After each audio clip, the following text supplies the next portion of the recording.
জাতীয় সংসদ নির্বাচন ও চলমান রাজনৈতিক পরিস্থিতি নিয়ে প্রধান উপদেষ্টার প্রতি ভিডিও বার্তা দিয়েছেন জামায়াতে ইসলামীর নায়েবে আমির ডাক্তার সৈয়দ আব্দুল্লাহ মোহাম্মদ তাহের।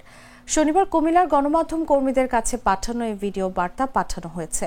সেখানে আব্দুল্লাহ মোহাম্মদ তাহের বলেন, গত উপদেষ্টা পরিষদের বৈঠকে এর আগের সপ্তাহে গৃহীত আরপি সংশোধনের সিদ্ধান্ত একটি দলের অযৌক্তিক দাবির কাছে নথি স্বীকারের শামিল।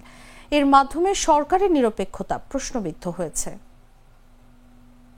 গত উপদেষ্টা পরিষদের বৈঠকে এর আগের সপ্তাহে গৃহীত আরপিওকে পুনরায় সংশোধন করা একটি দলের অন্যায় অযৌক্তিক আবদারের কাছে নথি স্বীকার করার শামিল বলেই আমরা মনে করি।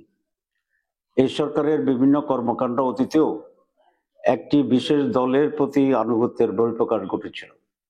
প্রধান উপদেষ্টারা লন্ডন গিয়ে একটি অসময় এবং অবৈধ চুক্তি, একটি দলের চাপে নির্বাচনের রোডম্যাপ ঘোষণা এবং সর্বশেষ একই উপদেষ্টা পরিষদ গৃহীত একটি দাবি আরেকটি দল যখন এটার সাথে দ্বিমত পোষণ করেছে, বিভিন্ন রাজনৈতিক দলের মার্কা ব্যবহারের বিষয়তে আবার সেটাকে গত পরিষদের বৈঠকে পুনরায় পুনর্বিবেচনার নামে দলের প্রতি যে